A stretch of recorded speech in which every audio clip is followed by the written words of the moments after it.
이번에는 미증시에서 있었던 종목별 메가 이슈들 정리해드리는 메가 이슈 시간입니다. 먼저 핀비즘을 확인해 보겠습니다. 간밤 뉴욕 증시는 애플이 하락을 주도하면서 조정 국면을 보였습니다. 기술주 중심의 나스닥 지수의 낙폭이 컸는데요. 애플이 투자 의견 하향 이슈로 급락세를 나타내는 등 빅테크주들이 일제히 하락했고요. 반도체주들도 역시나 일제히 하락세를 나타냈습니다. 인텔, AMD 등 종목의 낙폭이 컸고요.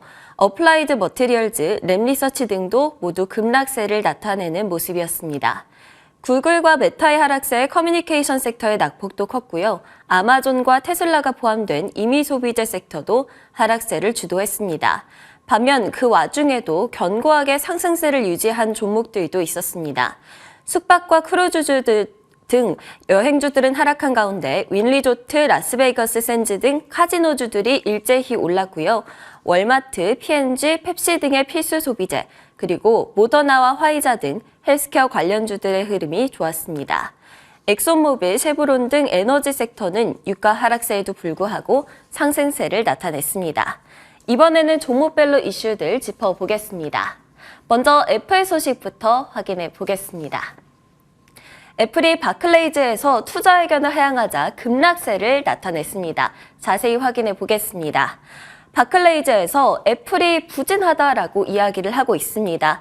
투자 의견을 중립에서 비중 하회로 강등을 시킨 건데요. 목표가는 $160로 지난 금요일 종가 대비해서 17%가량 낮은 수준으로 책정을 했습니다.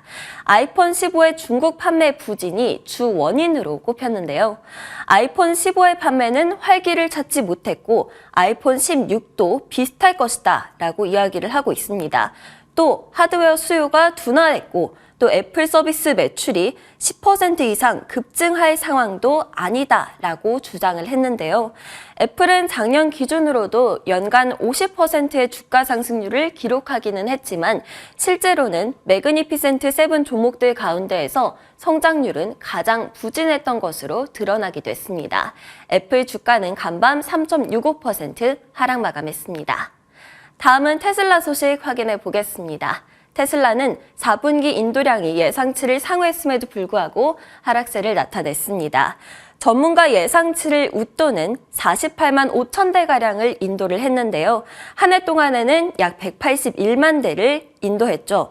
전년의 131만 대에 비해서 꽤 늘어난 정도입니다. 하지만 여기에 안심하기에는 이르다라는 지적도 나옵니다. 같은 기간 동안 중국의 비아디가 52만 6천 대를 인도해서요. 처음으로 테슬라를 앞질렀기 때문이죠. 샤오미도 전기차 시장에 뛰어들기 시작했고 또 중국 시장 내에 경쟁이 점차 치열해지고 있는 만큼 테슬라가 이 고난을 어떻게 이겨낼지 주목해봐야 될 점인 것 같습니다. 한편 리오토, 니오, 그리고 샤오펑 등의 중국의 전기차 기업들은 최근 인도량을 발표하면서 모두 급락세를 나타냈고요. 또 리비안 역시 인도량 감소에 급락세를 나타냈습니다. 간밤 테슬라 주가도 확인해 볼까요? 간밤에는 상승하는 듯 싶었지만 0.01% 소폭 하락하면서 거래를 마쳤습니다. 다음 소식도 확인해 보겠습니다. 모더나인데요.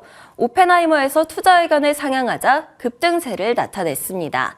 모더나는 2023년에 40% 이상 급락했던 종목입니다. 오펜하이머에서 투자 의견을 시장 수익률 상회로 한 단계 상향을 조정하자 간밤에는 급등세를 나타냈는데요. 장기적인 모멘텀에 주목하면서 앞으로 판매가 회복될 것이고 또 새로운 제품들이 상용화될 것이라고 기대한다고 말했습니다. 주가는 13%가량 상승하면서 거래를 마쳤습니다. 다음 소식도 보겠습니다. ASML인데요. 일부 반도체 제조 장비들에 대해서 중국 수출을 금지하자 하락세를 나타냈습니다. ASML은 네덜란드의 반도체 장비 제조업체인데요.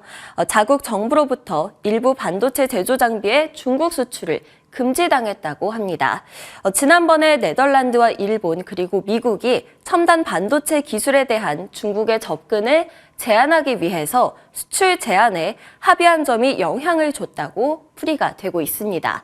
주가는 5%가량 하락하면서 거래 마쳤습니다. 다음은 마이크로스트래티지 소식입니다. 비트코인이 4만 5천 달러 가량을 돌파하자 급등세를 나타냈습니다. 미 증권거래위원회가 조만간 비트코인 현물 ETF를 승인할 것이다 라는 기대감에 비트코인 그리고 관련주들이 모두 상승세를 나타낸 건데요. 현재 약 19만 개의 비트코인을 보유하고 있는 것으로 알려진 이 마이크로 스트래티지가 급등세를 나타냈습니다. 약 8.47% 상승한 것으로 알려졌는데요. 암호화폐 채굴업체인 마라톤 디지털도 역시나 급등세를 나타냈습니다.